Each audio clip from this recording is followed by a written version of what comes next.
বলুন। Good morning. Good morning. আমি সোমা সর্দার গড়িয়া থেকে আসছি। এই সিস্টেমে আমি এসেছিলাম অবিশ্বাস নিয়ে। সেই সময় আমার ছিল মাইগ্রেনের সমস্যা, হার্টের সমস্যা, আর প্রচণ্ড পরিমাণে আমি লো প্রেশারে ভুগতাম। তো আমার সিনিয়র মিস্টার ইয়াসিন আলী মন্ডল স্যারের জন্য আগে একটা ক্ল্যাপিং হয়ে যায়।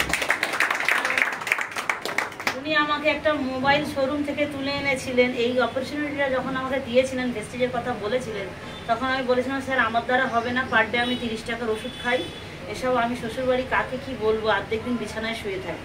তো সেই জায়গা থেকে স্যার বলেছিলেন ঠিক আছে আগে সুস্থ হন তারপরে ভাববেন। তো আমরা বাঙালি প্রথমত লোককে বিশ্বাস করতে পারি না, তো আমার ওরকম হয়েছিল। তো স্যার আমাকে পিছনে 5-6 মাস পড়েছিলেন, মানে যেতে আসতে বলতেন কই ম্যাডাম, আমি কিন্তু সাপ্লিমেন্ট খাওয়া শুরু করেছিলাম। কারণ স্যারের সঙ্গে আমি একটা চ্যালেঞ্জ করেছিলাম যে আমার যদি পার ডে 30 টাকার ওষুধ খাওয়াটা আপনি বন্ধ করেন তারপরে ব্যাপারটা নিয়ে ভাববো। তো আমি ওষুধ খাওয়া বন্ধ হলো, সব ঠিক আছে, কিন্তু কাজে আমার মনোযোগ আসছিল না। তো হঠাৎ একদিন আমি প্ল্যানটা জানতে চাই স্যারের কাছ থেকে যে স্যার এই কাজটা করলে আমি কী পাবো আগে দেখান তো। তো স্যার আমাকে আমার ডায়েরিতে বিজনেস প্ল্যান বলেছিলেন। তো বিজনেস প্ল্যানে 9টা বেনিফিট যেটা এখন প্ল্যানে বলা হলো, তো আমি 3টে ফান্ডের মধ্যে কার ফান্ডে আটকে গেছিলাম। আমি ট্রাভেল ফান্ড আর হাউস ফান্ডে অতটা আমি মন দিইনি, কিন্তু গাড়ির ফান্ডে আটকে গেছিলাম। তার কারণ আমি ছোটোবেলা থেকে বিশেষ করে আমার অনেক রিলেটিভদের গাড়ি ছিল, সঙ্গে অ্যাটিটিউড ছিল।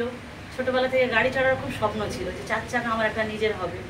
তো সেই যে মনের একটা ব্যথা থাকতো যে আমার বাবার একটা গাড়ি নেই বা আমার নেই।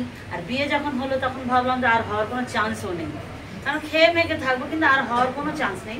এই একটা শেষ সুযোগ আমার জীবনে এসছে ভেস্টিজ সিস্টেম, যে সিস্টেমে পাওয়া যায়। আমার স্যারকে দেখেছিলাম সেই সময় একটা গাড়ি নিয়ে আমার দোকানের সামনে আসতে, তো বিশ্বাস করেছিলাম। শুধু একটাই কথা বলেছিলাম, স্যার কী করতে হবে বলুন। স্যার বলেছিলেন 3টে মানুষকে এই সিস্টেমে শুধু ব্রোঞ্জ ডিটেক্টর করে দিন, মানে আগিয়ে আনুন। এটা আরও ভালো লেগেছিল যে যেখানে ট্র্যাডিশনাল মার্কেট বলছে একে অপরকে চেপে আপনি আগিয়ে যাবেন কি করে, সেখানে বলা হচ্ছে এই সিস্টেমে আপনি মানুষকে আগিয়ে আনুন, তাকে কেরিয়ার করে দিন, আপনি আপনার স্বপ্ন পূরণ করুন। তো এই ব্যাপারটা খুব ভালো লাগে। জার্নি শুরু করি, আজকে নিজে একটা প্রায় 12 লক্ষ টাকার গাড়ি চড়ি, সেটা আনন্দ তো দেয়। আরও আনন্দের ব্যাপার যে আমার হাত ধরে আসা ব্যক্তিদের, তার মধ্যে আমার দাদা এবং আর একজনকে আমি গাড়ি চালাবার জায়গা করে দিয়েছি আমার স্যারকে নিয়ে, এবং তারা ফরেন থেকে ঘুরে এসছে। এবং আমার নিজের দাদা এখান থেকে হাউস ফান্ডও পান। তো সব এই প্রত্যেকেই বলবো এই সিস্টেমে মন দিয়ে কাজ করুন, এবং মন দিয়ে কাজ করলে যদি নাছোড়বান্দা মেন্টালিটি রাখেন তাহলে আপনাকে কেউ এখানে বিফল করতে পারবে না। সফলতার পুরি 100% এখানে চান্স আছেই।